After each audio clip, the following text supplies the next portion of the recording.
Welcome to OSG news. ముందుగా బులెటిన్లో headlines. తప్పు చేస్తే ఎంతటి వారైనా చట్టం నుంచి తప్పించుకోలేరు. ఏపీ హోంమంత్రి.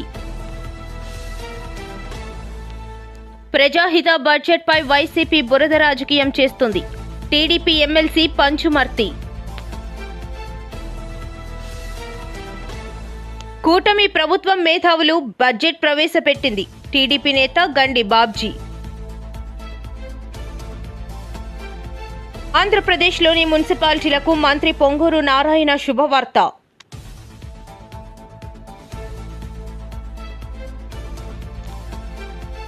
సేన సిద్ధమా? రండి ఉత్సవం జరుపుకుందాం.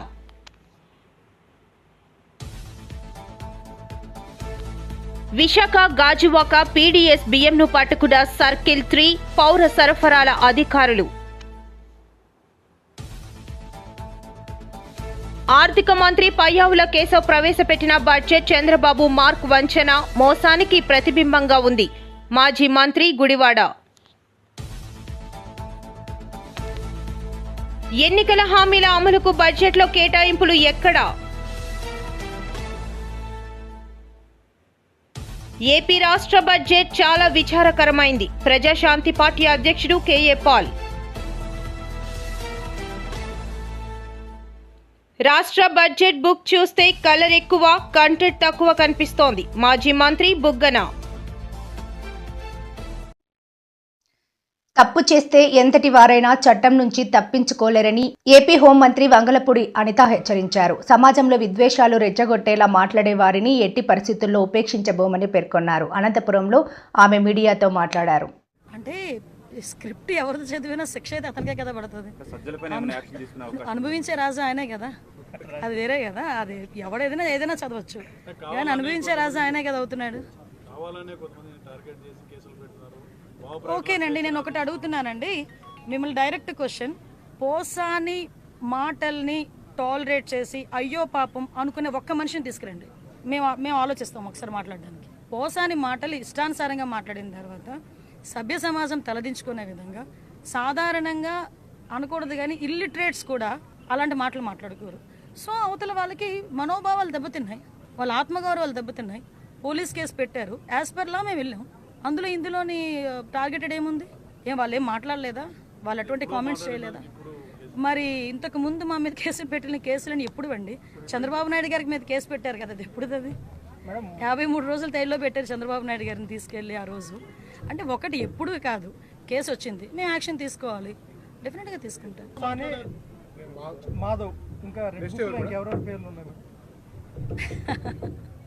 రెడ్ బుక్ పరంగా మేము వెళ్ళాలి అనుకుంటే ఈరోజు వైఎస్ఆర్సీపీ నాయకులు ఎవరు రోడ్ల మీద తిరగరండి. దయచేసి మీరు కూడా అర్థం చేసుకోవాలి. మేము యాజ్ పర్ లా వెళ్తున్నాము, యాజ్ పర్ వాళ్ళు ఎవరైనా కంప్లైంట్ ఇస్తే కంప్లైంట్ బేస్ చేసుకొని వెళ్తున్నాము. పోసాని గారి మీద సుమారుగా 17 కేసులు, దగ్గర 17 కేసులు రాష్ట్రం మొత్తం మీద 17 కేసులు ఫైల్ అయి ఉన్నాయి. వంశీ మీద ఎన్ని కేసులు ఫైల్ అయి ఉన్నాయి మీకు తెలుసు.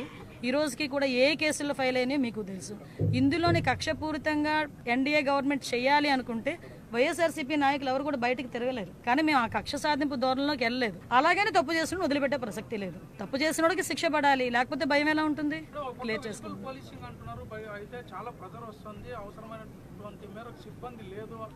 ఎస్, నిజమేనండి. ఈ రోజు సుమారుగా 394 మంది ఎస్ఐలు బయటకు వచ్చారు. ఆల్రెడీ 6500 మందికి కానిస్టేబుల్స్కి ఈరోజు రిక్రూట్మెంట్ కూడా జరుగుతుంది. మొన్న మొత్తం ఫిజికల్ టెస్టులు అన్నీ కూడా అయిపోయినాయి, రిటర్న్ టెస్ట్ ఒకటి పెండింగ్ ఉంది. ప్రజాహిత బడ్జెట్పై వైసీపీ బురద రాజకీయం చేస్తుందని టీడీపీ ఎమ్మెల్సీ పంచుమర్తి అనురాధ అన్నారు. ఈ మేరకు ఆమె ఈ రోజు మీడియాతో మాట్లాడుతూ వైసీపీ నాయకులకు పని పాట లేక పై బురద జల్లే కార్యక్రమం పెట్టుకున్నారని మండిపడ్డారు. 6 కోట్లు, ఇంధన శాఖకు 13,600 కోట్లు, R&Bకి 8,785 కోట్లు, యువజన పర్యాటక సాంస్కృతిక శాఖకు 469 కోట్లు, గృహ మంత్రిత్వ శాఖకి 8,570 కోట్లు, తెలుగు భాష అభివృద్ధి ప్రచారం కోసం 10 కోట్లు, మద్యం మాదక ద్రవ్యాల రహిత రాష్ట్రం కోసం నవోదయ 2 కార్యక్రమాన్ని కింద 10 కోట్లు, అన్నదాత సుఖీభవ కోసం 6,300 కోట్లు, పోలవరం కోసం 6,700 705 కోట్లు, జలజీవన్ మిషన్ కోసం 2800 కోట్లు మ్యాచింగ్ గ్రాంట్ కేంద్ర ప్రభుత్వానికి, వ్యవసాయం అనుబంధ రంగాలకు 13,487 కోట్లు, పౌర సరఫరాల శాఖకు 3,806 కోట్లు, తల్లికి వందనం కోసం 9,407 కోట్లు, ఎన్టీఆర్ భరోసా పెన్షన్ కింద 27,518 కోట్లు, అట్లాగే దీపం 2 పథకాని కింద 2,601 కోట్లు,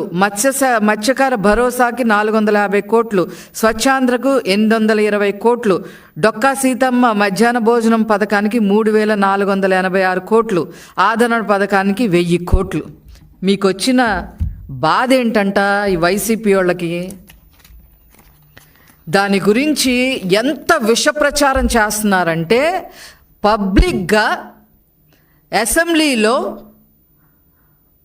అనౌన్స్ చేసిన ఒక్కొక్క శాఖకి అనౌన్స్ చేసిన అన్నీ కూడా పబ్లిక్ డొమైన్లోనే పబ్లిక్గా అనౌన్స్ చేస్తే వాటిని వక్రీకరించి వీళ్ళే ఇంతే కేటాయించారు, తక్కువ కేటాయించారని అబద్ధాలు చెబుతూ నిన్నంతా పబ్బం గడుపుకున్నారు. వాళ్ళకి ఈరోజు నిజాలు చెప్పాల్సిన అవసరం ఉంది. దాని మీద కొన్ని ఇష్యూస్ నేను చెప్తాను. తల్లికి వందనం మేము 9,407 కోట్ల రూపాయలు కేటాయిస్తే దానికి కేవలం 8,276 కోట్లు మాత్రమే మేము కేటాయించామని. గత వైసీపీ ప్రభుత్వం ఫ్యాక్సినిస్టుల బడ్జెట్ ప్రవేశపెడితే కూటమి ప్రభుత్వం మేధావుల బడ్జెట్ ప్రవేశపెట్టిందని టీడీపీ నేత గండి బాబ్జీ అన్నారు. శనివారం జిల్లా తెలుగుదేశం పార్టీ కార్యాలయంలో జరిగిన విలేకరుల సమావేశంలో ఆయన మాట్లాడుతూ, వెయ్యాలని ఆలోచనతో కేటాయించారు. ఇప్పటికే కొన్ని రోడ్లు మనం బాగు చేసుకున్నాం, కొన్ని రోడ్లు వేస్తున్నారు కొత్తగా. ఇలా ఒక వ్యవస్థ కాదు, అట్లాగే ఆరోగ్యానికి సంబంధించి మరి సుమారు ఆరోగ్యశ్రీలో మొన్ననే 900 కోట్లు బాకీ అంటే ఆ బాకీ కూడా ఇచ్చారు.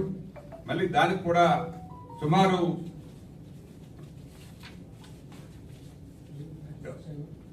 దగ్గర ఆరోగ్యశ్రీకి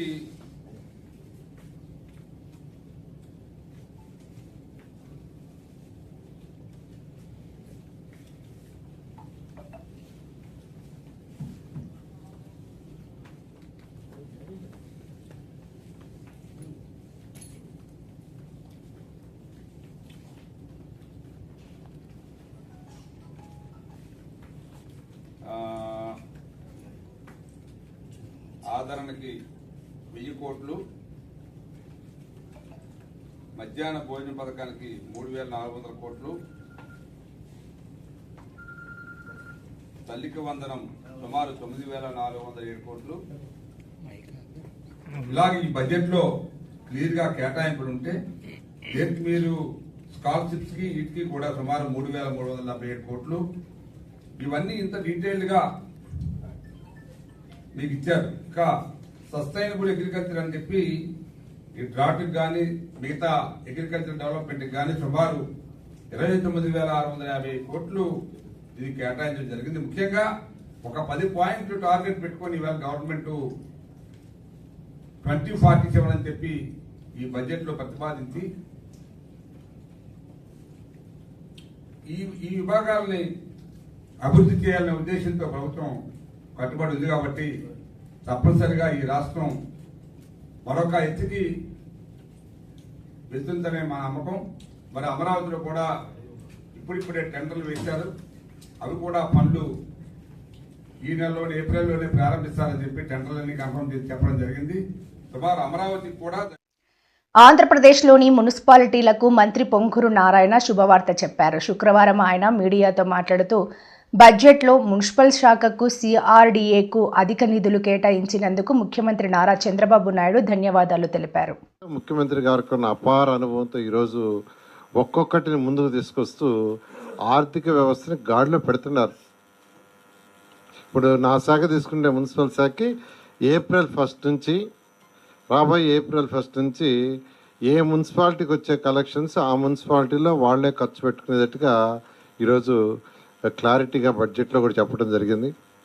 ముఖ్యమంత్రి గారికి ప్రత్యేకంగా ఈ విషయం నేను ధన్యవాదాలు తెలియజేస్తున్నాను. ఈరోజు బడ్జెట్ తీసుకుంటే 3,22,359 కోట్లతో బడ్జెట్ పెట్టారు. దీంట్లో అన్నిటికంటే ఇంపార్టెంట్ ఏంటంటే అందరికీ తెలిసిందే, నా శాఖకు సంబంధించి 13,862 కోట్లు మున్సిపల్ శాఖ కేటాయించారు. అందులో 6,000 కోట్లు యాక్చువల్గా సిఆర్డీకి అలాట్ చేయడం జరిగింది. అన్నిటికంటే ఇంపార్టెంట్, ఎలక్షన్స్కి ముందు ఏదైతే ప్రజలకి ప్రామిస్ చేశామో వాటిల్లో 2 ఆల్రెడీ నెరవేర్చడం జరిగింది. ఎన్టీఆర్ భరోసా పెన్షన్స్ 4,000 చేయటం, దానికి 27,518 కోట్లు ఈరోజు బడ్జెట్లో అలాట్ చేశారు. 27,518 అంటే చిన్న అమౌంట్ కాదు, చాలా పెద్ద అమౌంట్. అదేవిధంగా దీపం 2 పథకం, దానికి 2,600 కోట్లు. ఇవి 2 ఇంప్లిమెంట్ చేసాం. ఏదైతే ఎలక్షన్స్ ముందు చెప్పామో దానికి తగ్గట్టుగా మేనిఫెస్టోలోని ఈ 2 ఇంప్లిమెంట్ చేయడం జరిగింది. తల్లికి వందనం, ఎంతమంది పిల్లలున్నా వాళ్ళ ఇంట్లో వాళ్ళందరికి కూడా 15,000 ఇస్తామని చెప్పడం జరిగింది. దానికోసంగా 9,407 కోట్లు బడ్జెట్లో ఇచ్చారు. అది మే లోపల ఆ యొక్క తల్లుల అకౌంట్లోకి వేయటం జరుగుతుంది. ఎందుకంటే ఈ అకాడమిక్ ఇయర్ లోపల ఇవ్వాలని ముఖ్యమంత్రి గారు నిర్ణయించారు. నెక్స్ట్ అకాడమిక్ ఇయర్ జూన్ 12వ తేదీ ప్రాంతంలో స్టార్ట్ అవుతాయి, సుమారుగా జూన్ 12. అందుకని మే ఎండింగ్ లోపల ఈ తల్లికి వందనం అనే యొక్క సేన సిద్ధమా, రండి ఉత్సవం జరుపుకుందాం. ఈ నెల 14వ తేదీన పిఠాపురంలో జరగబోయే జనసేన పార్టీ ఆవిర్భావ దినోత్సవం కార్యక్రమంకు సంబంధించిన పోస్టర్ను ఆవిష్కరించిన పార్టీ నాదెండ్ల మనోహర్. ఈ మేరకు ఆయన మాట్లాడుతూ, The hard work and sacrifices of all our Jana Sainiks and Veera Mahilas, and it is a moment of celebration.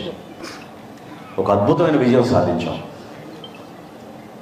దేశ చరిత్రలోనే ఏ రాజకీయ పార్టీ సాధించని విధంగా ఒక గొప్ప కార్యక్రమం ద్వారా ఎన్నో పోరాటాలు చేసి ప్రజల పక్షాన్ని నిలబడి ప్రభుత్వం అవలంబిస్తున్న తీరుని, ప్రజా వ్యతిరేకత విధానాలని ప్రశ్నిస్తూ ఒక అద్భుతమైన కార్యక్రమాలు చేసుకుంటూ మనం ముందుకు వచ్చాం. ఇందాక నానాజీ గారు మాట్లాడుతున్నప్పుడు నాకు గుర్తొచ్చింది, 2019 ఎన్నికల తర్వాత ఒకే ఒక సీటు గెలిచాం. ఆ ఒకే ఒక సీటు గెలిచిన తర్వాత ఢిల్లీకి అమరావతి రైతుల కోసం భారతీయ జనతా పార్టీ నాయకులతో మాట్లాడి మన రాష్ట్రానికి అండగా నిలబడాలి, రైతాంగాన్ని మీరు కాపాడాలనే ఉద్దేశంతో ఆ రోజు ప్రయాణం చేశాం. ఇదే కాకినాడలో ఆ రోజు ఎన్నికైన ద్వారపూడి చంద్రశేఖర్ రెడ్డి అహంకారంతో పదవి మా చేతిలోకి వచ్చింది, మమ్మల్ని ఎవరేం చేయలేరనే భావనతోటి ఇష్టానుసారంగా నడి రోడ్లో ఏ విధంగా మాట్లాడాడో సమాజం అంతా చూసింది. ఆ రోజు ఆ మాటలు వారి అహంకారానికి, క్షేత్రస్థాయిలో ఉన్న వాస్తవాలకి విరుద్ధంగా పదవి అనేది శాశ్వతం అనుకుని ఊహించుకుని మాట్లాడిన మాటలు. ఆ మాటల పైన మన జన సైనికులు, వీర మహిళలు, మన నాయకులు అందరూ కూడా కలిసి ఖచ్చితంగా మీరు క్షమాపణ చెప్పాలి పవన్ కళ్యాణ్ గారికి అని నిరసన తెలపడానికి వస్తే పకడ్బందీగా ప్రభుత్వ యంత్రాంగాన్ని వాళ్ళకి ఆ రోజున పలుకుబడిని ఉపయోగించుకుని కావాలని ఆ రోజున ఏ విధంగా దాడి చేశారో మీ అందరూ చూశారు. ఎంతోమంది మన వీర మహిళలకి గాయాలైన. విశాఖ గాజువాక పీడీఎస్ బియ్యంను పట్టుకున్న సర్కిల్ 3 పౌర సరఫరాల అధికారులు. ఈ పౌర సరఫరాల అధికారులు 16,500 కేజీస్ 330 బ్యాగ్స్ విలువ 7,59,000. పెదగంట్యాడ మండలం దుర్గానగర్, వైజాగ్ ప్రొఫైల్స్ వద్ద పట్టుకున్న అధికారులు గోపాలపట్నంకు చెందిన చెల్లిబోయిన విజయ్ గాంధీ, తమిళనాడుకు చెందిన గణేష్లను పట్టుకున్న అధికారులు. అసిస్టెంట్ సప్లై అధికారి టి కృష్ణ గాజువాక పోలీసులకు ఫిర్యాదు, కేసు నమోదు చేసి దర్యాప్తు చేస్తున్న పోలీసులు. Assistant supply officer circle 3 Gajuwaka. December నెలలో ప్రభుత్వ ఆదేశాలు ప్రకారంగా పోర్టుకు దగ్గర ఉన్నటువంటి సిఎఫ్ఎస్ గోడౌన్స్ని తనిఖీ చేయడం జరిగింది. Seven CFS godown, CST CFS godown, VPL CFS godown కూడా తనిఖీ చేయడం. అందులో ఉన్న బియ్యాన్ని మేము టెస్టింగ్కి పంపిస్తే బీపీఎల్ గొడవల దగ్గర ఉన్న 330 బస్తాల బియ్యం అది పీడిఎస్ రైస్గా గుర్తించడం జరిగింది. దాని మీద 6 కేసు రాసి జేసీ గారు కోర్టుకు పంపించడం జరిగింది. దాని మీద జేసీ గారు 7 కేసు పెట్టమని కూడా ఆదేశించడం జరిగింది. దాని ఆదేశాల ప్రకారంగా గాజువాకలో కేసు నమోదైంది. ఆ బియ్యాన్ని నిన్న పబ్లిక్ ఆక్షన్ వేయడం జరిగింది జేసీ గారి ఆదేశాల ప్రకారంగా. ఇది పీడిఎస్ రైస్ కొన్న అమ్మిన చట్టరీత్యా నేరం. ఇలాంటి వాటికి ఎవరూ కూడా ప్రోత్సహించవద్దు. ఏమైనా ఉంటే మీ దగ్గర ఉన్న సమాచారం ఉంటే మాకు తెలియజేస్తే వాళ్ళ మీద తగిన చర్యలు తీసుకోవడం జరుగుతుంది. ఆర్థిక మంత్రి పయ్యావుల కేశవ్ ప్రవేశపెట్టిన బడ్జెట్ చంద్రబాబు మార్క్ వంచన మోసానికి ప్రతిబింబంగా ఉందని, ప్రభుత్వంపై ఆధారపడిన పేద బలహీన వర్గాల జీవన ప్రమాణాలు పెంచే విధంగా ఈ బడ్జెట్ కనిపించడం లేదని మాజీ మంత్రి గుడివాడ అమర్నాథ్ ఆక్షేపించారు. మన ప్రాంతాలు అభివృద్ధి చెందుతాయి, మన భవిష్యత్తు బాగుంటుంది అని చెప్పి రాష్ట్రంలో ముఖ్యంగా పేదవారు ఎదురు చూస్తారు. వీటన్నిటికన్నా మించి బడ్జెట్ పెట్టేటువంటి ప్రభుత్వం ఆ ఎన్నికల్లో ఇచ్చినటువంటి హామీలు ఏ రకంగా నిలబెట్టుకుంటున్నారు, ఇచ్చినటువంటి హామీలు నిలబెట్టుకున్నటువంటి క్రమంలో మన భవిష్యత్తు బాగుంటుంది అని చెప్పి ఎదురు చూసినటువంటి రాష్ట్ర ప్రజలకి పూర్తిగా నిరాశ ఎదురైంది అనేటువంటి విషయంలో ఏ రకమైనటువంటి సందేహం లేదు. ఆద్యాంతం బడ్జెట్ ప్రసంగంలో మాట్లాడినటువంటి అన్ని అంశాలని మనం ఒకసారి పరిశీలిస్తే అధికారంలోకి వచ్చినటువంటి 9 మాసాలు పూర్తయిపోయి దగ్గర సంవత్సరం పూర్తవుతున్నటువంటి సందర్భంలో ఇప్పటికీ కూడా బడ్జెట్ ప్రసంగం ఆద్యాంతం కూడా జగన్మోహన్ రెడ్డి గారిని విమర్శించడానికి, గత ప్రభుత్వాన్ని తప్పుపట్టడానికి, ఇప్పుడు అధికారంలో ఉన్నటువంటి చంద్రబాబు నాయుడు గారిని వారి కొడుకుని పొగడ్డానికి బడ్జెట్ ప్రసంగం అంతా కూడా కనబడింది తప్ప ఈ రాష్ట్రంలో ఉన్నటువంటి పేదవాడి తాలూకా జీవన విధానాన్ని మార్చడానికి ఎక్కడ కూడా ఆ ఉద్దేశంతో ప్రభుత్వం ఎక్కడ కూడా బడ్జెట్ని పొందుపరచలేదనేటువంటిది ఈరోజు వైఎస్ఆర్ కాంగ్రెస్ పార్టీ కానీ రాష్ట్రంలో పేదవాడు కానీ భావిస్తూ ఉన్నాడనేటువంటి విషయాన్ని సందర్భంగా తెలియజేస్తా ఉన్నాం. నిత్యం జగన్నామ స్మరణం. ఎన్నికల హామీల అమలుకు బడ్జెట్లో కేటాయింపులు చేయకుండా కూటమి ప్రభుత్వం ప్రజలను పచ్చిగా మోసం చేసిందని వైఎస్ఆర్సీపీ రాష్ట్ర ప్రధాన కార్యదర్శి ఎస్వి సతీష్ రెడ్డి ఆగ్రహం వ్యక్తం చేశారు. కడప ప్రెస్ క్లబ్లో శనివారం మీడియాతో మాట్లాడుతూ చంద్రబాబు నాయుడు గారు ఇచ్చినటువంటి హామీలకు, చంద్రబాబు నాయుడు గారు చెప్పినటువంటి ప్రజలకు ఇచ్చినటువంటి మేనిఫెస్టోకు ఈరోజు నిధులు ఏ రకంగా కేటాయించారనేది మనం అందరం కూడా ఒకసారి ఆలోచన చేయాలి. కొన్ని వేల హామీలు ఇచ్చాడు. ఏ ఊరికి పోయినా, ఏ గడపకు దొక్కినా ప్రతి ఒక్కరికి ఏం కావాలంటే అవన్నీ ఇచ్చాడు.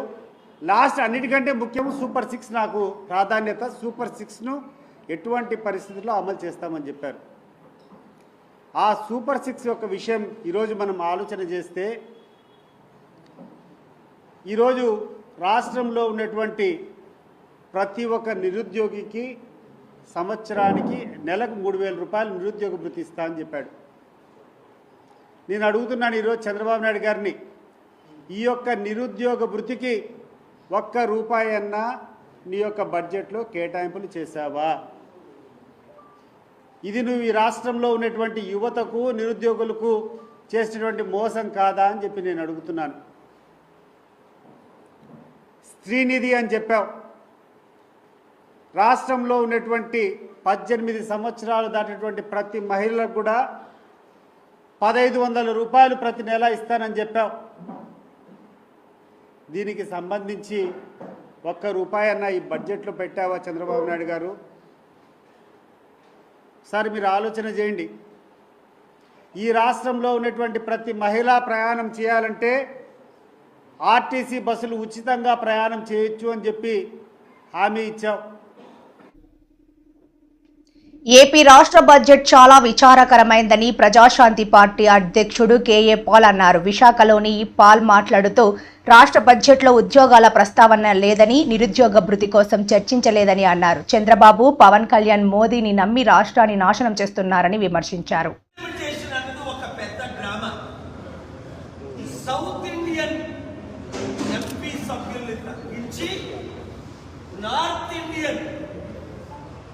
ఎంపీ సభ్యులు తెచ్చి ఏకచక్రాధిపత్యం ఏలడానికే నరేంద్ర మోదీ అజెండా. ముసలికి అవసరం 75 సంవత్సరాల వయసులో ఒక మంచి ప్రైమ్ మినిస్టర్గా ఉంటే ఎంత బాగుంది.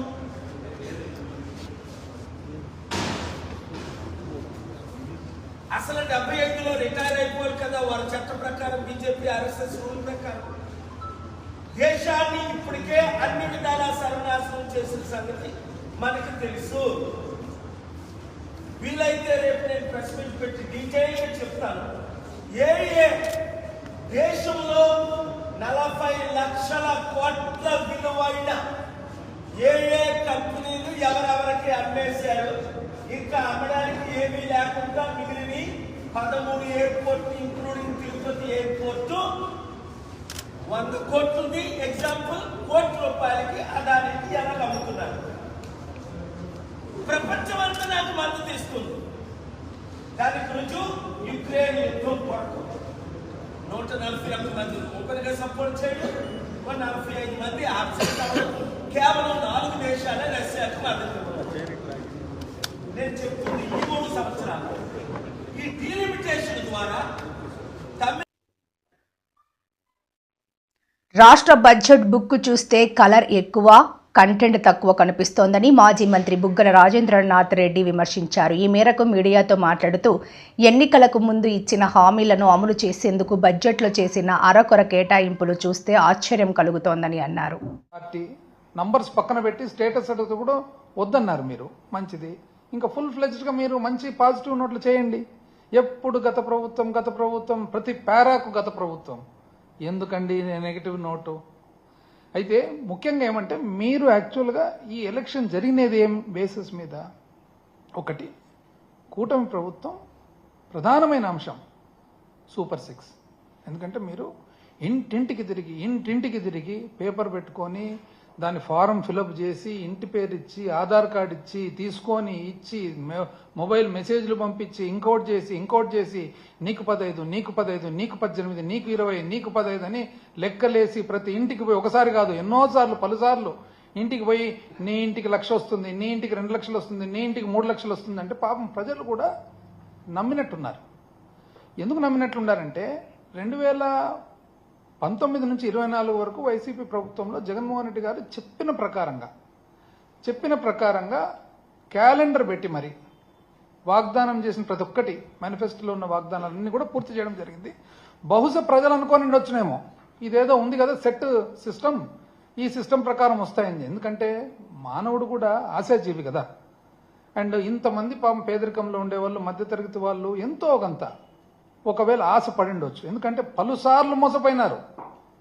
కానీ మానవుడు ఆశాజీవి కదా, ఎన్నిసార్లు మోసపోయినా కూడా ఒక్కసారి మోసపోవడం అనమాట. అంటే ఇది సహజంగా ఆలోచన ప్రకారము దీర్ఘ ఆలోచన చేసిన వాళ్ళు ఎవరు కూడా అంత సులభంగా నమ్మరు. కానీ